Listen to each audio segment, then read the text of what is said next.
Hello students, welcome to RHchemistry. So very important video. ಯಾರ್ಯಾರು ಕೃಷಿ ಕೋಟಾದಡಿ BSc agriculture ಇರಬಹುದು, sericulture ಇರಬಹುದು ಮತ್ತು ಎಲ್ಲ ಫಾರ್ಮ್ ಸೈನ್ಸ್ ಆರ್ ವೆಟರ್ನರಿಗೆ ಅಪ್ಲಿಕೇಶನ್ ಅನ್ನು ಹಾಕಿದಿರಿ, 50% ಕೃಷಿ ಕೋಟಾದಡಿ ತಮ್ಮ ಒಂದು ಹೆಸರನ್ನು ಸೇರಿಸಿದಿರಿ. ಸೊ ಯಾರ್ಯಾರಿಗೆ ಅಗ್ರಿಕಲ್ಚರ್ ಕೋಟಾ ಅಪ್ಲೈ ಆಗ್ತದೆ ಅವರೆಲ್ಲರೂ ಕೂಡ ಈ ವಿಡಿಯೋವನ್ನು ಕರೆಕ್ಟಾಗಿ ನೋಡಿ. ಸೊ ಈ ಒಂದು ವಿಡಿಯೋದಲ್ಲಿ KE ಅವರು ಕೊಟ್ಟಿರುವಂಥ ನೋಟಿಫಿಕೇಷನ್ನ ಕ್ಲಿಯರ್ ಕಟ್ಟಾಗಿ ಎಕ್ಸ್ಪ್ಲೇನ್ ಮಾಡ್ತೀನಿ. ಅದರ ಜೊತೆ ಸೊ ನಿಮಗೆ ಎಲ್ಲ ರೀತಿಯ ಫಾರ್ಮ್ಯಾಟ್ಗಳು ಕೂಡ ಈ PDF ಅಲ್ಲಿ ಸಿಗ್ತದೆ. ಈ ಒಂದು PDF ಅನ್ನು KE ವೆಬ್ಸೈಟಿಂದ ಹೇಗೆ ಡೌನ್ಲೋಡ್ ಮಾಡ್ಕೊಳ್ಬೇಕು ಅಂದರೆ KE ವೆಬ್ಸೈಟಿಗೆ ಹೋಗಿಬಿಟ್ಟು ಇಲ್ಲಿ ಪ್ರವೇಶ ಅಂತ ಇದೆ, ಅಡ್ಮಿಷನ್ ಅಂತೇಳಿ ಕ್ಲಿಕ್ ಮಾಡಿದರೆ ಸೊ UGC 2022 ಕ್ಲಿಕ್ ಮಾಡಿ. ಅದಾದಮೇಲೆ ಕೃಷಿಕರ ಪ್ರಾಯೋಗಿಕ ಪರೀಕ್ಷೆಗಾಗಿ ಅಧಿಸೂಚನೆ ಮತ್ತು ದಾಖಲೆಗಳ ಪಟ್ಟಿ ಅಂತ ಇದರ ಮೇಲೆ ಕ್ಲಿಕ್ ಮಾಡಬೇಕು. ಸೊ ಇಲ್ಲಿ ಏನೇನು ಹೇಳಿದ್ದಾರೆ, ಏನೇನು ದಾಖಲೆಗಳು ಬೇಕು ಕರೆಕ್ಟಾಗಿ ನೋಡಿ. ಸೊ ನಿಮ್ಮ ಒಂದು ಡಾಕ್ಯುಮೆಂಟ್ ವೆರಿಫಿಕೇಷನ್ ಅಂದರೆ ಡಾಕ್ಯುಮೆಂಟ್ ಅಪ್ಲೋಡ್ 1ನೇ ತಾರೀಕಿನಿಂದ 5ನೇ ತಾರೀಕಿನವರೆಗೆ ನಡೀತದೆ. ಅಂದರೆ ನಿಮಗೆ 1ನೇ ತಾರೀಕು ಇನ್ನು 8 ದಿವಸ ಟೈಮ್ ಇದೆ. ಆ ಒಂದು 8 ದಿವಸದಲ್ಲಿ ನೀವು ಎಲ್ಲ ರೀತಿಯ ತಯಾರಿಯನ್ನು ಮಾಡಿಕೊಂಡು, ಎಲ್ಲ ರೀತಿಯ ತಯಾರಿ ಅಂದ್ರೇನು, ಏನೇನು ದಾಖಲಾತಿಗಳು ಬೇಕು ಇವೆಲ್ಲವನ್ನು ರೆಡಿ ಮಾಡಿಕೊಂಡು 1ರಿಂದ 7ನೇ ತಾರೀಕು ಅಂದರೆ 5ನೇ ತಾರೀಕಿನವರೆಗೆ ಸೊ 5 ದಿನ ಟೈಮ್ ಇರ್ತದೆ. ಈ ಒಂದು ಟೈಮನ್ನು ಯುಟಿಲೈಸ್ ಮಾಡ್ಕೊಂಡು ಅಪ್ಲೋಡ್ ಮಾಡಬೇಕಾಗ್ತದೆ. ಮೊದಲನೇದಾಗಿ ಅಡ್ಮಿಷನ್ ಟಿಕೆಟ್, ಇದ್ರ ಬಗ್ಗೆ ವರಿನೇ ಬೇಡ, ಎಲ್ಲರ ಹತ್ರ ಅಡ್ಮಿಷನ್ ಟಿಕೆಟ್ ಇದ್ದೇ ಇದೆ. ಎರಡನೇದಾಗಿ ವ್ಯವಸಾಯಗಾರರ ಪ್ರಮಾಣ ಪತ್ರ ಅಂತ ಇದೆ. ವ್ಯವಸಾಯಗಾರರ ಪ್ರಮಾಣ ಪತ್ರ ಅಂತಂದರೆ ಯಾವುದು ನಿಮಗೆ ಕರೆಕ್ಟಾಗಿ ಇನ್ನೊಂದು ಸಾರಿ ತೋರಿಸ್ತೀನಿ. ಇಲ್ಲಿ ಕರೆಕ್ಟಾಗಿ ನೋಡಿ, ವ್ಯವಸಾಯಗಾರರ ಪ್ರಮಾಣ ಪತ್ರ ಅಂದರೆ ಈ ರೀತಿ ಇರ್ತದೆ. ಇಲ್ಲಿ RD ನಂಬರ್ ಇರ್ತದೆ. ಇದನ್ನು ಎಲ್ಲಿಂದ ತಗೊಳ್ಬೇಕು ಅಂತಂದರೆ ಸೊ ನಿಮ್ಮ ಒಂದು ತಹಶೀಲ್ದಾರ್, ನಿಮ್ಮ ವ್ಯಾಪ್ತಿಯ ತಹಶೀಲ್ದಾರ್ ಈ ಆಫೀಸಿಗೆ ಹೋಗಿಬಿಟ್ಟು ನಮಗೆ ವ್ಯವಸಾಯಗಾರರ ದೃಢೀಕರಣ ಪತ್ರ ಮಾಡಿಕೊಡಿ ಅಂತಂದರೆ ಮಾಡಿಕೊಡ್ತಾರೆ. So don't worry about that. Okay, so ಇದರಲ್ಲಿ ಎಲ್ಲ ರೀತಿಯಲ್ಲಿ ಕರೆಕ್ಟಾಗಿ ನೋಡ್ಕೊಳ್ಳಿ. ವ್ಯವಸಾಯಗಾರ ಸದಸ್ಯ ಪ್ರಮಾಣ ಪತ್ರವನ್ನು ಯಾವ ಸ್ಥಳದಲ್ಲಿ ಮೇಲೆ ಹೇಳಿದ ವೃತ್ತಿಯನ್ನು ನಡೆಸಲಾಗುತ್ತಿದೆಯೋ, ಜಮೀನು ಇದೆಯೋ ಅಲ್ಲಿನ ಕಂದಾಯ ಇಲಾಖೆಯ ತಹಶೀಲ್ದಾರರಿಂದಲೇ ಪಡೆದಿರಬೇಕು. ಓಕೆ, ಅವಿಭಕ್ತ ಕುಟುಂಬವಾಗಿದ್ದಲ್ಲಿ ಅಂದರೆ ಕೂಡು ಕುಟುಂಬವಾಗಿದ್ದಲ್ಲಿ ವ್ಯವಸಾಯಗಾರ ಸದಸ್ಯ ಪ್ರಮಾಣ ಪತ್ರದೊಂದಿಗೆ ಕರ್ನಾಟಕ ಸರ್ಕಾರದ ಮಾನ್ಯತೆ ಪಡೆದ ಅಧಿಕಾರಿಗಳಿಂದ ವಂಶವೃಕ್ಷ ಪ್ರಮಾಣ ಪತ್ರವನ್ನು ಕಡ್ಡಾಯವಾಗಿ ಹಾಕಬೇಕು. ವಂಶವೃಕ್ಷ ಪ್ರಮಾಣ ಪತ್ರ ಅಂತ ಸಿಗ್ತದೆ, ಅದನ್ನು ಕೂಡ ನೀವು ಕಡ್ಡಾಯವಾಗಿ ಹಾಕಬೇಕಾಗ್ತದೆ. ಓಕೆ, ಅದು ಈ ನೋಡಿ, ಅವಿಭಾಜ್ಯ ಕುಟುಂಬವಾದಲ್ಲಿ ಪೂರಕವಾಗಿ ವಂಶವೃಕ್ಷ ಪ್ರಮಾಣ ಪತ್ರವನ್ನು ಕೊಡಬೇಕು. ವಂಶವೃಕ್ಷ ಪ್ರಮಾಣ ಪತ್ರ ನಿಮಗೆ ಯಾವ ರೀತಿಯ ಫಾರ್ಮ್ಯಾಟಲ್ಲಿ ಇರ್ತದೆ ಅನ್ನೋದನ್ನು ಕೂಡ ತೋರಿಸ್ತೀನಿ. ಸೊ ಇದು 1B, ರಿಮೆಂಬರ್ 1B, ಹೌದಾ? ಸೊ 1B ನೋಡಿ, ವ್ಯವಸಾಯಗಾರರ ಕುಟುಂಬ ಸದಸ್ಯರ ಪ್ರಮಾಣ ಪತ್ರ ಇಲ್ಲಿದೆ. ಸೊ ವಂಶವೃಕ್ಷದ ಒಂದು ಇಲ್ಲಿ ವಂಶವೃಕ್ಷದ ಒಂದು ಫಾರ್ಮ್ಯಾಟ್ ಇಲ್ಲ, ಬಟ್ ವಂಶವೃಕ್ಷದ ಒಂದು ಫಾರ್ಮ್ಯಾಟ್ ನಿಮಗೆ ಅಲ್ಲಿ ತಹಶೀಲ್ದಾರ್ ಆಫೀಸಲ್ಲಿ ಸಿಗ್ತದೆ, ನಿಮಗೆ ಅಲ್ಲಿ ಈಸಿಲಿ ಸಿಕ್ಬಿಡ್ತದೆ. Don't worry about that.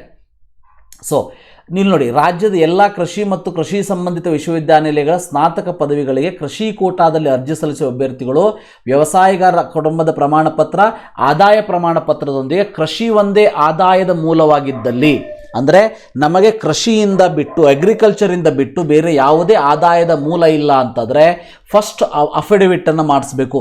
ಇದು ಕಂಪಲ್ಸರಿ ಅಫಿಡವಿಟನ್ನು ಮಾಡಿಸಲೇಬೇಕು. ಓಕೆ, ಕೃಷಿಯ ಜೊತೆ ಬೇರೆ ಯಾವುದಾದ್ರೂ ಆದಾಯಗಳಿದ್ದಲ್ಲಿ, ಸೊ ಬೇರೆ ಎಲ್ಲಿಂದಾದರೂ ನಿಮಗೆ ಇನ್ಕಮ್ ಬರ್ತಾ ಇದ್ದರೆ, ಇನ್ಕಮ್ ಸೋರ್ಸ್ ಇದ್ದರೆ ಸೆಕೆಂಡ್ ಅಫಿಡವಿಟನ್ನು ಕಡ್ಡಾಯವಾಗಿ ಮಾಡಿಸ್ಬೇಕು. ಓಕೆ, ಸೊ ಕರೆಕ್ಟಾಗಿ ನೋಡ್ಕೊಳ್ಳಿ. ಇನ್ನೊಂದು ಸಾರಿ ಹೇಳ್ತೀನಿ. ಮೊದಲು CET ಅಡ್ಮಿಷನ್ ಟಿಕೆಟ್, ವ್ಯವಸಾಯಗಾರ ಪ್ರಮಾಣ ಪತ್ರ, ಅವಿಭಾಜ್ಯ ಕುಟುಂಬ ಅಂದರೆ ನಿಮ್ಮದು ಕೂಡು ಕುಟುಂಬವಾಗಿದ್ದಲ್ಲಿ ವಂಶವೃಕ್ಷ ಪ್ರಮಾಣ ಪತ್ರ ಬೇಕು. ಸೊ ಹೀಗಂದ್ರೇನು, ಎಲ್ಲಿ ಸಿಗ್ತದೆ, ಏನೂ ವರಿ ಮಾಡ್ಕೊಳ್ಳೋಂಥ ಅವಶ್ಯಕತೆ ಇಲ್ಲ. ನಿಮ್ಮ ತಂದೆಯವರಿಗೆ ಹೇಳಿ, ಇಲ್ಲ ಅಂದರೆ ತಹಶೀಲ್ದಾರ್ ಆಫೀಸಿಗೆ ಹೋಗಿ ಕೇಳಿ, ಕೊಡ್ತಾರೆ. ಓಕೆ, ಅಂದರೆ ಅದಕ್ಕೆ ಬೇಕಾದಂಥ ದಾಖಲೆಗಳನ್ನ ತೊಗೊಂಡು ಹೋಗಬೇಕಾಗ್ತದೆ, ನಿಮ್ಮ ಜಮೀನು ಪತ್ರಗಳನ್ನ ತೊಗೊಂಡು ಹೋಗಬೇಕಾಗ್ತದೆ, ಎಲ್ಲ ಕೊಡ್ತಾರೆ. ಅದಾದಮೇಲೆ ಈ ನೋಡಿ, ಆದಾಯ ಪ್ರಮಾಣ ಪತ್ರ.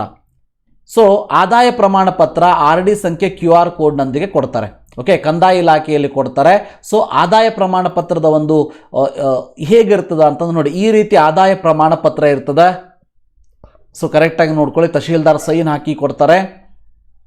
ಇದರ ಜೊತೆಗೆ ವರಮಾನ ದೃಢೀಕರಣ ಪ್ರಮಾಣ ಪತ್ರವನ್ನು ಕೂಡ ಕೊಡ್ತಾರೆ. ಸೊ ಇದನ್ನು ಕೂಡ ಕರೆಕ್ಟಾಗಿ ನೋಡ್ಕೊಳ್ಳಿ. ಇವೆಲ್ಲ PDF ನಿಮಗೆ ನಾನು ಹೇಳಿದಂಥ KE ವೆಬ್ಸೈಟಲ್ಲಿ ಸಿಗ್ತದೆ, ಡೋಂಟ್ ವರಿ. ಅದಾದಮೇಲೆ ಈ ಅಫಿಡವಿಟ್ ಏನಿದೆಯಲ್ಲ, 1U ಅಂತ ಏನು ಕಾಣಿಸ್ತಾ ಇದೆ ನಿಮಗೆ, ಇದು ಕಂಪಲ್ಸರಿ ಫಾರ್ ಆಲ್. ಓಕೆ, ಅಫಿಡವಿಟನ್ನು ಮಾಡಿಸ್ಬೇಕು. ಹೇಗೆ, 50 ರೂಪಾಯಿಯ ಒಂದು ಬಾಂಡ್ ಪೇಪರ್ನ ತಗೊಳ್ಬೇಕು. ನೋಡಿ, ಏನು ಬರೆಸ್ಬೇಕು ಅಫಿಡವಿಟಲ್ಲಿ ಅನ್ನೋದನ್ನು ಕೂಡ ಇಲ್ಲಿದೆ.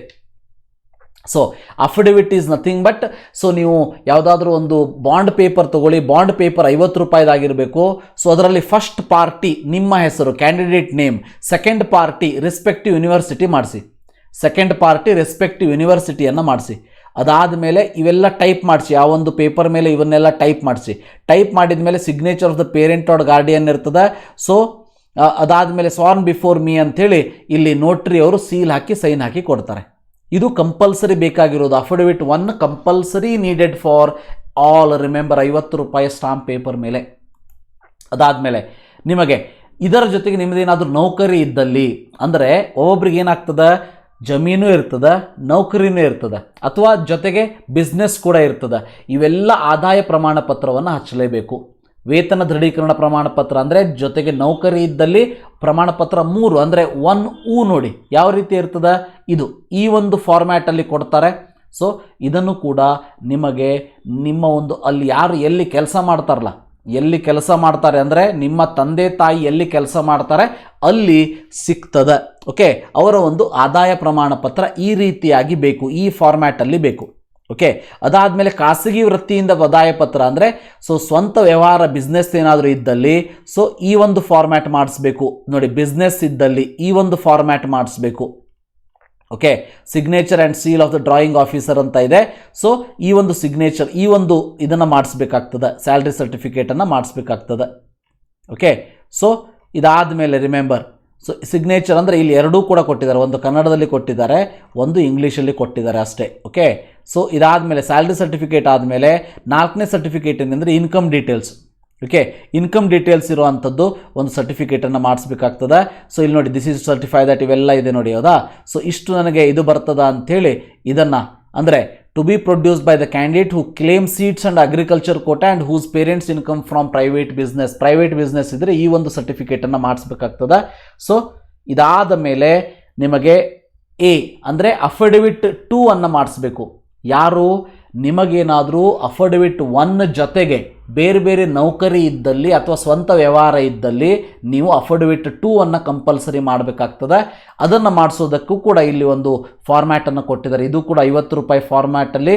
ಸೊ ಇವೆಲ್ಲವನ್ನು ಕರೆಕ್ಟಾಗಿ ಬರೆದು ಸೈನ್ ಮಾಡಿ ಸೊ ಸಿಗ್ನೇಚರ್ ಮಾಡಿಸ್ಕೋಬೇಕು, ನೋಟ್ರಿಯಿಂದ ಸಿಗ್ನೇಚರ್ ಮಾಡಿಸ್ಕೋಬೇಕು. ಸೊ ಇದಿಷ್ಟನ್ನು ಮಾಡ್ಕೊಂಡ್ರಿ ಅಂದರೆ ಸೊ ಮುಂದೇನು ಮಾಡ್ತೀರಿ, ಸಾಮಾನ್ಯ ಅಭ್ಯರ್ಥಿಗಳು 1000 ರೂಪಾಯಿ, ಇತರೆ ಅಭ್ಯರ್ಥಿಗಳು 500 ರೂಪಾಯಿಯನ್ನು ಕಟ್ಟಿಬಿಟ್ಟು, ಇತರೆ ಅಭ್ಯರ್ಥಿಗಳು 500 ರೂಪಾಯಿಯನ್ನು ಕಟ್ಟಿಬಿಟ್ಟು ಸೊ ಇಲ್ಲೇನು ನಿಮಗೆ ಆನ್ಲೈನ್ ಮೂಲಕ ನೀವು ಕಟ್ಟಬೇಕಾಗ್ತದೆ. ಯಾವ ಒಂದು ಯೂನಿವರ್ಸಿಟಿಯ ಆನ್ಲೈನ್ ಕಟ್ಟಬೇಕಾಗ್ತದೆ ಅನ್ನೋದನ್ನು ಕೂಡ ಇವರು ಕೊಟ್ಟಿರ್ತಾರೆ. ಅಂದರೆ ನೀವು ಯಾವ ಒಂದು ಯೂನಿವರ್ಸಿಟಿ ಅಂಡರ್ ಬರ್ತೀರಿ ಆ ಒಂದು ಯೂನಿವರ್ಸಿಟಿಯ ವೆಬ್ಸೈಟನ್ನು ಯೂಸ್ ಮಾಡಿ 1ನೇ ತಾರೀಕಿನಿಂದ 5ನೇ ತಾರೀಕಿನವರೆಗೆ ನೀವು ದಾಖಲಾತಿಗಳನ್ನ ಅಪ್ಲೋಡ್ ಮಾಡಬೇಕು. ಅದಾದಮೇಲೆ ದಾಖಲಾತಿ ಪರಿಶೀಲನೆ 1ನೇ ತಾರೀಕಿನಿಂದ 6ನೇ ತಾರೀಕಿನವರೆಗೆ ಇರ್ತದೆ. ಸೊ 8ನೇ ತಾರೀಕಿಗೆ KEA ವೆಬ್ಸೈಟಲ್ಲಿ ಎಡಿಷನ್ ಟು ದ್ಯಾಟ್ ನಿಮ್ಮ ಕೃಷಿ ವಿಶ್ವವಿದ್ಯಾಲಯದ ವೆಬ್ಸೈಟಲ್ಲಿ ಸೊ ಅರ್ಹರು ಮತ್ತು ಅರ್ಹರಲ್ಲದ ಅಭ್ಯರ್ಥಿಗಳ ಪಟ್ಟಿಯನ್ನು ರಿಲೀಸ್ ಮಾಡ್ತಾರೆ. ಅಂದರೆ eligible and non eligible candidates ಲೀಸ್ಟನ್ನು ರಿಲೀಸ್ ಮಾಡ್ತಾರೆ. ಸೊ ಅಗ್ರಿಕಲ್ಚರ್ ಕೋಟಾದಲ್ಲಿ ಯಾರು ಬಂದಿದ್ದೀರಿ ಬಂದಿಲ್ಲ ಅನ್ನೋದನ್ನು. ಅದಾದಮೇಲೆ ಪ್ರತಿಯೊಂದು ಕೇಂದ್ರದಲ್ಲೂ ಕೂಡ 16 ಕೇಂದ್ರಗಳಿದೆ. ಅದು ಯಾವುದು ಅಂತಲೂ ಕೂಡ ತೋರಿಸ್ತೀನಿ. 12ನೇ ತಾರೀಕು ದಯವಿಟ್ಟು ತಿಳ್ಕೊಳ್ಳಿ, 12ನೇ ತಾರೀಕು ಜುಲೈ 12ನೇ ತಾರೀಕು ಮಂಗಳವಾರ ಬರ್ತದೆ. ಸೊ ಅವತ್ತಿನ ದಿವಸ ನಿಮಗೆ 9 ಗಂಟೆಯಿಂದ ಸೊ ಅಗ್ರಿಕಲ್ಚರ್ ಪ್ರಾಕ್ಟಿಕಲ್ ಎಕ್ಸಾಮಿನೇಷನ್ ಇರ್ತದೆ. ಗೊತ್ತಿರಲಿ, ಅಗ್ರಿಕಲ್ಚರ್ ಪ್ರಾಕ್ಟಿಕಲ್ ಎಕ್ಸಾಮಿನೇಷನ್ ಇರ್ತದೆ. ಎಲ್ಲ 16 ಕೇಂದ್ರಗಳಲ್ಲಿ ಏಕ ಸಮಯದಲ್ಲಿ ನಡೀತದೆ ಪ್ರಾಯೋಗಿಕ ಪರೀಕ್ಷೆ. ಹಾಗಾದರೆ ಯಾವ್ಯಾವ ಅಂತರ್ಜಾಲ ಅಂದರೆ ಯಾವ್ಯಾವ ನೆಟ್ಟಲ್ಲಿ ವೆಬ್ಸೈಟಿಗೆ ನಾವು ಭೇಟಿ ಕೊಡಬೇಕು ಅಥವಾ ನೀವು ಯಾವ್ಯಾವ ಒಂದು ವೆಬ್ಸೈಟಲ್ಲಿ ನೀವು ಡಾಕ್ಯುಮೆಂಟ್ಸನ್ನು ಅಪ್ಲೋಡ್ ಮಾಡಬೇಕು ಅಂದರೆ ಬೆಂಗಳೂರು ಯೂನಿವರ್ಸಿಟಿ ವೆಬ್ಸೈಟ್ ನೋಡಿ, UASBangalore.edu.in ಅಥವಾ ಧಾರವಾಡ ಅಂತ ಬಂದಾಗ ರಿಮೆಂಬರ್ ಸೊ ಇದರಲ್ಲಿ UASD ಅಂತ ಇದೆ edu.in. ಸೊ ರಾಯಚೂರು ಅಥವಾ ಹಾಸನ್ ಅಥವಾ ಬಾಗಲಕೋಟೆ ಬೇರೆ ಬೇರೆ ವೆಬ್ಸೈಟನ್ನು ಕೊಟ್ಟಿದ್ದಾರೆ. ಇದರ ಮೂಲಕ ನೀವು ಡಾಕ್ಯುಮೆಂಟ್ಸನ್ನು ಅಪ್ಲೋಡ್ ಮಾಡಬೇಕಾಗ್ತದೆ. ಇದಕ್ಕೆ ತಕ್ಕಂಥ ಎಲ್ಲ ಡಾಕ್ಯುಮೆಂಟ್ಸ್ ಮಾಡ್ಯೂಲನ್ನು ಕೊಟ್ಟಿದ್ದಾರೆ, ಮಾಡೆಲನ್ನು ಕೊಟ್ಟಿದ್ದಾರೆ, ಯೂಟಿಲೈಸ್ ಮಾಡ್ಕೊಳ್ಳಿ. ಅದಾದಮೇಲೆ ಎಕ್ಸಾಮ್ ಎಲ್ಲಿರ್ತದೆ ಅನ್ನೋದನ್ನು ನೋಡಿ.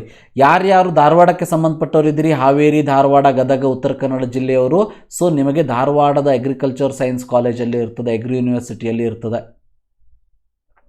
ವಿಜಯಪುರ ಇದ್ದವರು ವಿಜಯಪುರದಲ್ಲಿ ಇರ್ತದೆ. ಬೆಂಗಳೂರು ಡಿಸ್ಟ್ರಿಕ್ಟ್ ಈ ಕಡೆ ಕಾಲೇಜ್ ಆಫ್ ಅಗ್ರಿಕಲ್ಚರ್ UAS GKVKದಲ್ಲಿ ಇರ್ತದೆ. ಓಕೆ, ಹಾಸನದಲ್ಲಿದ್ದವ್ರು ಹಾಸನ ಇರ್ತದೆ, ಚಿಕ್ಕಮಗಳೂರು ಹಾಸನದಲ್ಲಿರ್ತದೆ, ಮಂಡ್ಯದವರು ಮಂಡ್ಯದಲ್ಲಿರ್ತದೆ. ಈ ರೀತಿ 16 ಸೆಂಟರ್ ಇದೆ. ಈ 16 ಸೆಂಟರಲ್ಲಿ ನಿಮ್ಮ ಎಕ್ಸಾಮಿನೇಷನ್ ನಡೀತದೆ ಅನ್ನೋದು ಗೊತ್ತಿರಲಿ. ನೀವು ಯಾವ ಒಂದು ವೆಬ್ಸೈಟ್, ಯಾವ ಒಂದು ಯೂನಿವರ್ಸಿಟಿ ಅಂಡರ್ ನೀವು ಬರ್ತೀರಿ ಅನ್ನೋದು ನಿಮಗೆ ಗೊತ್ತಿರ್ತದೆ. ಸೊ ಯಾರ್ಯಾರು ಕೃಷಿ ಕೋಟಾಕ್ಕೆ ಎಸ್ ಅಂತ ಕೊಟ್ಟಿಲ್ಲ, ಸೊ ಕೃಷಿ ಕೋಟಾಕ್ಕೆ ಸಂಬಂಧಪಟ್ಟವರು ಇದ್ದರೂ ಕೂಡ ಎಸ್ ಅಂತ ಕೊಟ್ಟಿಲ್ಲದೆ ಇದ್ದರೆ ಅಂಥವರಿಗೂ ಕೊನೆಯ ಅವಕಾಶವನ್ನು 24ರಿಂದ 28ನೇ ತಾರೀಕಿನ ತನಕ ಕೊಟ್ಟಿದ್ದಾರೆ. ಇವೆಲ್ಲ ಡಾಕ್ಯುಮೆಂಟ್ಸನ್ನು ರೆಡಿ ಮಾಡ್ಕೊಳ್ಳಿ. ರೆಡಿ ಮಾಡಿಕೊಂಡು ಡಾಕ್ಯುಮೆಂಟನ್ನು ಅಪ್ಲೋಡ್ ಮಾಡಿ. ಪ್ರತಿಯೊಬ್ಬ ಡಾಕ್ಯುಮೆಂಟ್ ಅಪ್ಲೋಡ್ ಮಾಡಿದಂತಹ ವಿದ್ಯಾರ್ಥಿಗಳ ಒಂದು ಡಾಕ್ಯುಮೆಂಟ್ ಕರೆಕ್ಟಾಗಿ ಇರಲಿ ಮತ್ತು ಯೂನಿವರ್ಸಿಟಿಯವರು ನಿಮ್ಮನ್ನು ಎಲಿಜಿಬಲ್ ಕ್ಯಾಂಡಿಡೇಟ್ ಲೀಸ್ಟಲ್ಲಿ ಸೇರಿಸುವಂತಾಗಲಿ ಅಂತ ಕೇಳ್ಕೊಳ್ತಾ ಈ ವಿಡಿಯೋನ ಇಲ್ಲೇ ಮುಗಿಸೋಣಂತೆ. ಅರ್ಥ ಆಯಿತು ಅಂತ ಅನ್ಕೋತೀನಿ. ನಿಮ್ಮ ಫ್ರೆಂಡ್ಸ್ಗಳು ಕೂಡ ಇದನ್ನು ಶೇರ್ ಮಾಡಿ. ಇವೆಲ್ಲ ಡಾಕ್ಯುಮೆಂಟ್ಸಿನ ಮಾಡೆಲನ್ನು ಇಲ್ಲಿ ಕೊಟ್ಟಿದ್ದಾರೆ. ನೀವು ಮಾಡಬೇಕಾಗಿರೋದು ಇಷ್ಟೇ, ಇದು ಒಂದು ಪ್ರಿಂಟೌಟ್ ತೊಗೊಂಡು ನಿಮ್ಮ ಹತ್ತಿರದ ನಿಮ್ಮ ಒಂದು ಯಾವ ಅಂಡರ್ ನೀವು ಬರ್ತೀರಿ ಅನ್ನೋದನ್ನು ನೋಡಿಕೊಂಡು ಆ ತಹಶೀಲ್ದಾರ್ ಆಫೀಸಿಗೆ ಹೋಗಿ ನಿಮಗೆ ಎಲ್ಲ ರೀತಿಯ ಸಹಾಯವನ್ನು ಅವರು ಮಾಡ್ತಾರೆ. So thank you for watching. Have a nice day.